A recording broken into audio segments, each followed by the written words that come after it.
উপস্থিত প্রত্যেকে ইমানুয়েল কেমন আছি সবাই? বিদেশের ধন্যবাদ করি যে আমাদেরকে তিনি ভালো রেখেছেন, সুস্থ রেখেছেন, বাঁচিয়ে রেখেছেন এবং আজকের এই দিন তিনি আমাদেরকে দেখার সুযোগ করে দিয়েছেন। তার আশীর্বাদ লাভ করার জন্য তার আত্মিক খাদ্য আমাদেরকে আজকে দিবেন আমরা বিশ্বাস করি। আসুন আমরা শাস্ত্রপাঠ দেখি। এই সময় 2 শমূয়েল 12 অধ্যায় 24 থেকে 25 পদ। 2 শমূয়েল 12 অধ্যায় 24 থেকে 25 পদ।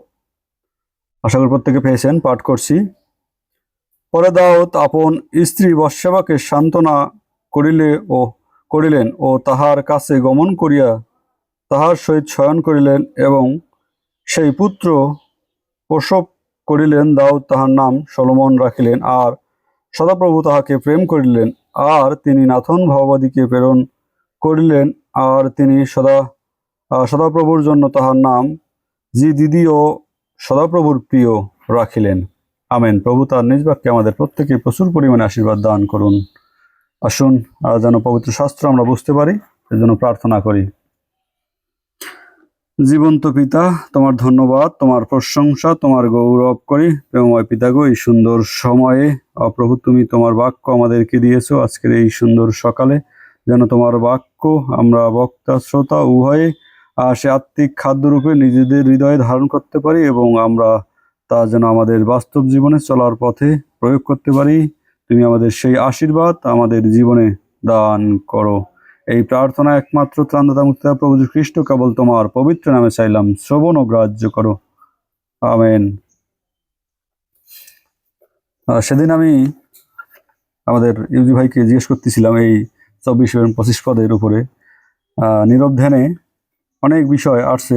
আমি যদিও সেদিনকে এই বিষয়টা নেইনি, কিন্তু দুটো বিষয় এখানকার খুব আমার কাছে একটু গিল্টি ফিল হচ্ছিল। আমি এখান থেকে চিন্তা করতেছিলাম যে আসলে বিষয়গুলো এরকম কেন। কিন্তু পরক্ষণে আমি এটা আরো গভীরভাবে চিন্তা করি এবং আজকে পরবর্তীতে আজকের এই সকালে আমি মনে করলাম যে প্রভু হয়তো প্রার্থনা করলাম এবং আমি এই বিষয়টা এখানে আজকে সকালে উপস্থাপন করার সেই সুযোগ পেলাম। আজকের এখানে আমরা যে বিষয়টি, আমরা প্রত্যেকে এই বিষয়টি গভীরভাবে জানি, প্রত্যেকেই সেদিনকে ধ্যান করেছি, কিন্তু আমরা এখান থেকে যে বিষয়গুলো দেখতে পাচ্ছি, বর্ষেবা না নাথন ভাওবাদী এবং বর্ষেবার স্বামী দাউদ, এই 4টে বিষয় ব্যক্তির কথা এখানে বলা আছে। বর্ষেবার প্রথম স্বামীকে ঘটনাক্রমে দাউদ সেটাকে হত্যা করে এবং পরক্ষণে সেই দাউদ বর্ষেবাকে বিবাহ করার ফলে তার গৃহে নিয়ে যায় এবং তার যে সন্তান হয়, অবৈধ সন্তান, এটি ছিল আসলে প্রথম ঘরের। আমরা বাইবেলে দেখতে পাই না যে প্রথম ঘরে তার কোনো সন্তান ছিল, প্রথম সন্তান ছিল, কিন্তু দাউদের সাথে বিবাহের পর যে সন্তান, অবৈধ সন্তান হয়, সেটিকে ঈশ্বর তার এই পাপের সন্তানকে বা এই পাপকে তিনি আসলে ঈশ্বর তার পাপ তিনি ঘৃণা করেন। এবং আমরা এখানে দেখতে পারি অনেকগুলো ঘটনা এখানে ঘটেছে। প্রথমত যে তিনি প্রথম দিকে আমরা যদি দেখি, তিনি যে কাজে যাওয়ার কথা সেই কাজে তিনি যাননি এবং পরক্ষণে সেই ব্যভিচারের মতো ঘটনা করলেন, হত্যা করলেন এবং নাথন ভাওবাদী তার কাছে আসার পর তাকে যখন বলল, তিনি তখন অনুশোচনা হলেন, অনুতপ্ত হলেন। এই বিষয়গুলো আমরা এখানে দেখতে পারি। এখানে দেখতে পারি যে তাকে সেই বেশ্যবার স্বামীকে হত্যা করার পর তাকে কিন্তু তিনি বিবাহ করেছেন। অর্থাৎ এটা অনেক সময় হয় যে ঈশ্বর এই বিবাহটাকে কি স্বীকৃতি দিলেন, আসলে সেই সময়ের সামাজিক প্রেক্ষাপটের উপর ভিত্তি করে, যেহেতু আগের তিনি অবৈধভাবে তার সাথে শয়ন করেছিলেন, পরবর্তীতে যে বিবাহটা, এটা সামাজিক একটা প্রথা, সামাজিক রীতি, এটাকে ঈশ্বর গ্রহণ করলেন। এবং আমরা যদি দেখি এখানে তিনি যখন নাথন ভাওবাদী এসে তাকে বলছেন, তিনি কিন্তু অনুতপ্ত হয়েছেন হৃদয় থেকে। অনুশোচিত হয়েছেন। আমরা এখানে আজকে যে বিষয়গুলো দেখতে পারি যে ঈশ্বর কেন আসলে 24 এবং 25 পদে কেন সেই সন্তানকে ভালোবাসলেন, এই প্রশ্নটা আমার ভিতরে আসছিল এবং এই প্রশ্নের পরিপ্রেক্ষিতে যে বিষয়গুলো আসলো, আমরা এখানে যে বিষয়টি দেখতে পারি তা হলো দাউদ প্রকৃতই অনুশোচিত সেদিন হয়েছিল। দাউদ যে পাপ করেছে, তার পাপ যে তিনি যে তার পাপ বুঝতে পেরেছেন এবং বোঝার পর তিনি যে অনুতপ্ত হয়েছেন ঈশ্বরের কাছে, এই প্রকৃত অনুশোচনাটাই প্রকাশ করে যে পরবর্তী ঈশ্বর তাকে ভালোবেসেছেন। প্রকৃত অনুশোচনা, একটা লোক যখন প্রকৃত রূপেই অনুশোচনা হয়, সে যত বড়ই পাপ করুক, এখানে কিন্তু অনেক বড় বড় পাপ করেছেন দাউদ, কিন্তু তিনি অনুশোচিত হয়েছেন এবং ঈশ্বর তাকে ক্ষমা করেছেন। এই ক্ষমার বহিঃপ্রকাশ হলো এখানকে তার পুত্রকে ঈশ্বর ভালোবেসেছেন। আমরা যদি দেখি এখানে ঈশ্বর এই সন্তানকে ভালোবাসলেন, তার আরেকটি অন্যতম কারণ হচ্ছে ঈশ্বর যে তাকে ক্ষমা করেছেন, এই ক্ষমার চিহ্ন স্বরূপ। অর্থাৎ তিনি, আমরা আগে যদি দেখি এখানে, তিনি যখন অসুস্থ হলেন সেই সন্তানটি অনেক প্রার্থনা করলেন, উপবাস করলেন, কিন্তু যখন তিনি মারা গেলেন তখন তিনি খেতে বসলেন এবং তার লোকেরা তাকে বলতেছিল, তিনি একটা কথা বলেছেন যে আমি তার জন্য যদি কিছু করি সে আমার কাছে ফিরে আসবে না, কিন্তু বরং আমি তার কাছে চলে যাব। এরকম একটি কথা তিনি তার লোকদেরকে বলেছেন। এইখানে সলোমনের যে জন্ম, এই জন্মের ঈশ্বর তাকে ক্ষমা করেছেন, এটি তার চিহ্ন স্বরূপ। একটা, আমার সাথে ঈশ্বরের সম্পর্ক খারাপ ছিল, আমি নিজে নিজে ঈশ্বরের সাথে সম্পর্ক খারাপ করেছি, কিন্তু আমি প্রকৃতভাবে ঈশ্বরের কাছে অনুতপ্ত হৃদয় নিয়ে তার কাছে যদি ক্ষমা চাই, তিনি অবশ্যই আমাকে ক্ষমা করবেন। এবং এই ক্ষমার চিহ্ন স্বরূপ, আমি অসুস্থ ছিলাম, আমার অর্থনৈতিক সমস্যা ছিল, আমার যে কোনো সমস্যা ছিল, চিহ্ন স্বরূপ ঈশ্বর আপনাকে সেটি দিবেন যদি আমরা প্রকৃতরূপেই সেই ক্ষমাটি ঈশ্বরের কাছে চাইতে পারি। আমরা আজকে দেখি এই যে এই ঘটনা, এখানে ছোট্ট একটা ঘটনা, কিন্তু এটা অনেক বিশাল তাৎপর্যপূর্ণ, কারণ এটার যাত্রা শুরু হয়েছিল পাপ দিয়ে। প্রথম যদি দেখি, এখানে যাত্রা শুরু হয়েছে পাপ দিয়ে, তার অলসতা দিয়ে, কিন্তু শেষে আমরা এসে দেখি যদি তার যে ভেতরের উপলব্ধিটা, এই উপলব্ধি এবং ঈশ্বরের ক্ষমা, এই ক্ষমা পাওয়ার যে বহিঃপ্রকাশ, সেটা হলো সলোমনের জন্ম এবং এটা একটা চিহ্ন বহন করে। ঈশ্বর সেই সলোমনকে তার দাউদকে দিলেন এবং ঈশ্বরের যে মহান পরিকল্পনা রয়েছে, আমরা অনেক সময় ভাবি যে লোকটা অনেক পাপী, লোকটা অনেক দুষ্ট, কিন্তু তথাপি সে কেন এইভাবে রয়েছে। মনে রাখবেন, ঈশ্বর পাপকে ঘৃণা করেন, আসলে পাপীকে নয়। আমরা যদি পাপের মধ্য দিয়েও যাই, আমরা যদি খারাপের মধ্য দিয়েও যাই, কিন্তু ঈশ্বরের পরিকল্পনা কোনো না কোনো ভাবে যা সেটা বাস্তবায়ন করবেন। কেননা ঈশ্বর, আমরা একটা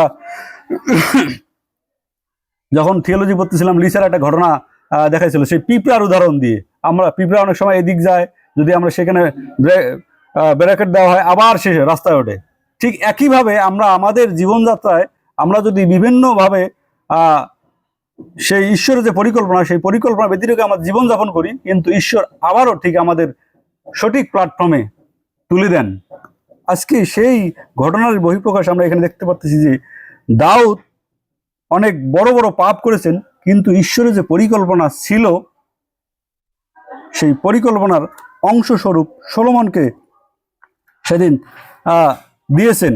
তাদের জীবনে এখানে দেখতে পারি যে অশান্তি, 12 অধ্যায়ে এসে দেখতে পারি, 11 এবং 12 অধ্যায়ে একটা অশান্তির মধ্য দিয়ে যাচ্ছে। সলোমন আগে ঈশ্বরের সমস্ত আজ্ঞা মানতেন, ঈশ্বরকে জিজ্ঞেস করে করে কাজ করতেন, প্রভু আমি কোথায় যাব, একদম নির্দিষ্ট জায়গা পর্যন্ত তিনি জিজ্ঞেস করতেন এবং সেই জায়গাগুলো যাইতেন। কিন্তু পরক্ষণে আমরা এসে দেখি যে তিনি একটা অশান্তির মধ্যে পড়ে গেলেন এই পাপের ফলে। তার জীবন মনে হয় একবারে নরকে পরিণত হলো। সেখান থেকে আমরা দেখি যে দাউদ তার স্ত্রীকে সান্ত্বনা করতেছেন। আমরা এই সলোমন নামের অর্থ হলো শান্তি। তারা যে অশান্তির মধ্যে দিয়ে যাচ্ছিল, ঈশ্বরের সাথে যে তাদের সম্পর্ক আবার নতুনভাবে সৃষ্টি হয়েছে, এই সলোমনকে দিলেন, অর্থাৎ তাদেরকে শান্তি দিলেন ঈশ্বর। আমরা যদি পাপে থাকি, ঈশ্বরের কাছে স্বীকার করি, তিনি আমাদেরকে উদ্ধার করেন এবং আমাদেরকে আমাদের হৃদয়ে তিনি শান্তি দান করেন।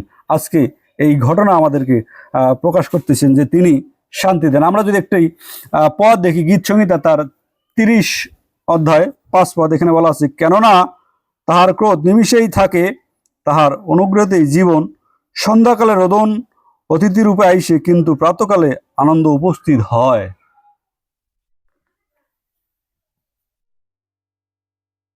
এইখানে আমাদেরকে আমরা দেখতে পাচ্ছি যে তার জীবনে কতটা সমস্যা অশান্তির মধ্যে ছিল, কিন্তু পরক্ষণে যখন তিনি অনুতপ্ত হলেন, ঈশ্বর তাকে ক্ষমা করে দিলেন এবং তার সাথে যে সম্পর্কটা বিচ্ছেদ হয়েছে, সলোমনের সাথে যে দুঃখিত, সেই দাউদের সাথে যে সম্পর্ক ঈশ্বরের বিচ্ছেদ হয়েছে, সম্পর্ক খারাপ যাচ্ছিল, সেই সম্পর্কটা আবার নতুনভাবে দাউদ তার ক্ষমার মধ্য দিয়ে পুনঃস্থাপন করলেন। আজকে সেই ঘটনা, সেই প্রেমটাকেই এটা বোঝাচ্ছে যে নতুনভাবে শুরু, আবার পুনঃসম্পর্ক, পুনঃস্থাপন। একইভাবে আমাদের সাথে ঈশ্বরের সম্পর্ক খারাপ যায়, আমরা বিভিন্নভাবে পাপ করে থাকি, ঈশ্বর থেকে দূরে সরে যাই, কিন্তু আমরা যদি প্রকৃত রূপেই পাপ স্বীকার করি, তাহলে আবার নতুনভাবে তার সাথে আমাদের সম্পর্ক তৈরি হয়, নতুনভাবে ঈশ্বরের সাথে আমাদের সম্পর্কের সেই যাত্রা শুরু হয়। আমরা যদি এখানে আর একটা পদ দেখি, 2 করন্থীয় তার 5 অধ্যায় 17 পদ, 2 করন্থীয় 5 অধ্যায় 17 পদ বলা আছে, ফলত যদি কেহ যদি খ্রিস্টে থাকে, তবে নতুন সৃষ্টি হইল, পুরাতন বিষয়গুলি অতীত হইয়াছে, দেখো সেইগুলি নতুন হইয়া উঠিয়াছে।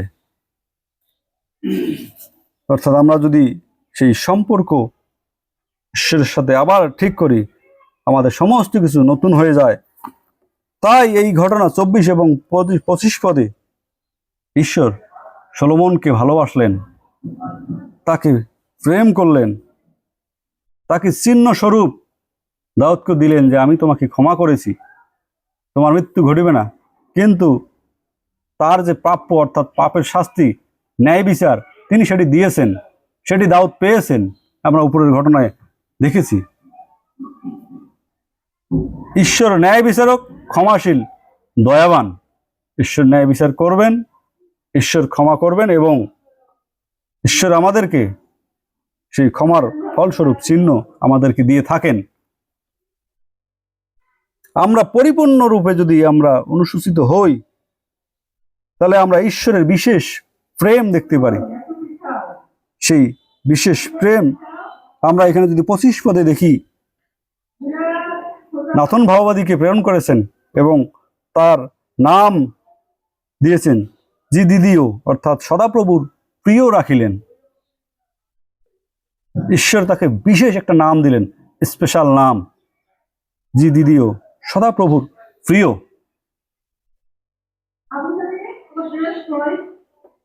একইভাবে আমরা যদি পরিপূর্ণরূপে অনুতপ্ত হয়ে অনুশোচিত হয়ে আসি, ঈশ্বর আমাদেরকে বিশেষ বিশেষ আশীর্বাদ দান করেন। দাউদ যে প্রকৃত রূপেই অনুতপ্ত হয়েছিলেন, আমরা গীত 51 গীত পাঠ করলে সেই বিষয়টি পাই। 51 গীতটাকে দাউদ একদম, তিনি যে অনুশোচিত, অনুতপ্ত, এখানে তিনি একদম, আমরা যে দাউদ 51 গীতটা পড়ি, একদম ক্লিয়ার, এখানে বোঝা যায়।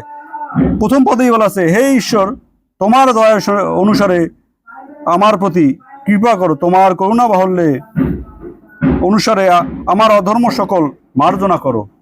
এবং তার উপরে বলা আছে যে বৎসবার কাছে গমনের পর যবকালে নাথন ভাওবাদী তাহার নিকটে আসিলেন, তৎকালীন।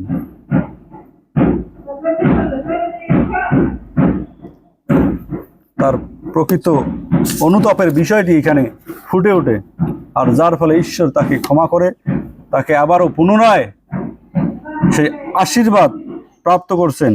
ঈশ্বরের পরিকল্পনা কখনো ব্যর্থ হয় না।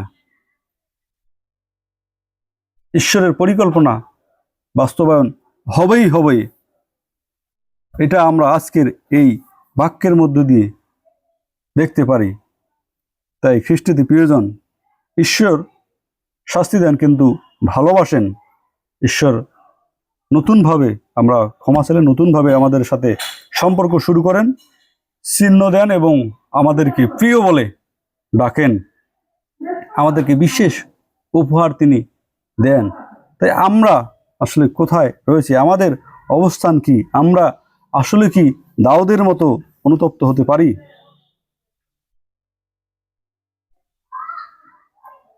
আজকে আমাদেরকে এটি শিক্ষা দিচ্ছে যেন আমরা প্রকৃত রূপেই, এইখানে অনেকগুলো ঘটনা আছে কিন্তু প্রকৃত যে ঘটনাটি দেখিয়েছেন, পাপ, দাউদের পাপ, ঈশ্বরের শাস্তি পরিকল্পনা, ঈশ্বরের শাস্তি এবং পুনরুদ্ধার, এই বিষয়টি 12 অধ্যায়ে ক্লিয়ার হয়ে ওঠে। আরও এছাড়াও ভিতরে অনেকগুলো ছোট ছোট বিষয় রয়েছে, কিন্তু মুখ্য বিষয় এখানে এটি।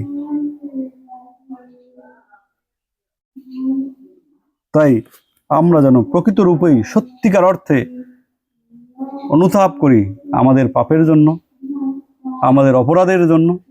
তিনি ক্ষমাশীল, তিনি প্রেমময়, তিনি দয়াময় পিতা। তিনি আমাদেরকে অবশ্যই ক্ষমা করবেন, তিনি আমাদেরকে ভালোবাসবেন, নতুনভাবে আমাদের পথ চলা শুরু হবে, তিনি আমাদেরকে চিহ্ন দিবেন এবং প্রিয় বলে ডাকবেন। তাই আসুন, আমরা আমাদের জীবনে আমরা অনেক পাপ করে থাকি, আমরা অনেক ভুল করে থাকি, আমরা অনেক অপরাধ করে থাকি, কিন্তু আমরা শুধুমাত্র মুখে প্রভু তুমি আমাকে ক্ষমা করো এটি নয়, কিন্তু আমরা যদি হৃদয়ে অনুতাপ সেটাকে যদি আমরা উপলব্ধি করতে পারি, যখনই আমরা উপলব্ধি করতে পারবো বিষয়গুলো, তখনই আমাদের প্রকৃত অনুতাপ হৃদয় থেকে আসে। উপলব্ধি করাটাই মুখ্য বিষয়। এইখানে নাতন ভাওবাদী দাউদকে উপলব্ধি করিয়েছিলেন কোনো একটা ঘটনা বলে। যখন উপলব্ধি করতে পেরেছে বিষয়টি, তখন তিনি প্রকৃত রূপে অনুশোচনা করেছেন ঈশ্বরের কাছে। আজকে একইভাবে আমাদেরকে উপলব্ধি করতে হবে বিষয়টি, আমাদের জীবনে ঘটে যাওয়া বিষয়গুলো আমরা যদি উপলব্ধি করতে পারি, প্রকৃতই অনুতাপ আমাদের হৃদয়ে আসবে এবং আমরা ঈশ্বরের ক্ষমা পাবো। তিনি আমাদেরকে ভালোবাসবেন, নতুনভাবে তার সাথে আমাদের পথ চলা শুরু হবে, তিনি আমাদেরকে চিহ্ন দিবেন এবং আমাদেরকে প্রিয় বলে ডাকবেন। প্রভু তার নিজ বাক্যে আমাদের প্রত্যেকেই প্রচুর পরিমাণে আশীর্বাদ দান করুন। আসুন আমরা আরেকটি বার প্রার্থনা করি, প্রার্থনায় যাই। জীবন্ত পিতা, তোমার ধন্যবাদ, তোমার প্রশংসা গৌরব করি। প্রেমময় পিতা, আজকে তুমি আমাদেরকে তোমার বাক্য দিয়েছো, যদি আমরা প্রকৃতই প্রভু সেই আমাদের পাপগুলো উপলব্ধি করে সেগুলো যদি আমরা তোমার কাছে ক্ষমা চাই, তুমি আমাদেরকে, তুমি ন্যায় বিচারক এবং প্রেমময় পিতা, তুমি আমাদের অধর্ম সকল মার্জনা করে তুমি আমাদেরকে প্রভু সেই ক্ষমা করবে, তুমি আমাদেরকে ভালোবাসবে, তোমার সাথে আমাদের নতুনভাবে সম্পর্ক হবে, পথ চলা শুরু হবে এবং তুমি আমাদেরকে সেই চিহ্নস্বরূপ, সেই প্রভু আমাদেরকে সুস্থতা, আমাদের অর্থনৈতিক সমস্যা, আমাদের যত সমস্যা সমস্ত কিছু সমাধান করে দিবে এবং আমাদেরকে তুমি প্রিয় বলে প্রভু সেই ডাকবে। আমরা বিশ্বাস করি তুমি আমাদের সহবর্তী হও, যেন আমরা প্রকৃত রূপেই সেই প্রভু অনুতপ্ত হতে পারি। তুমি সেই আশীর্বাদ আমাদের জীবনে দান করো। এই প্রার্থনা একমাত্র ত্রাণদাতা মুক্ত প্রভু খ্রিস্ট কেবল তোমার পবিত্র নামে চাইলাম, শ্রবণ ও গ্রাহ্য করো। আমেন। ধন্যবাদ।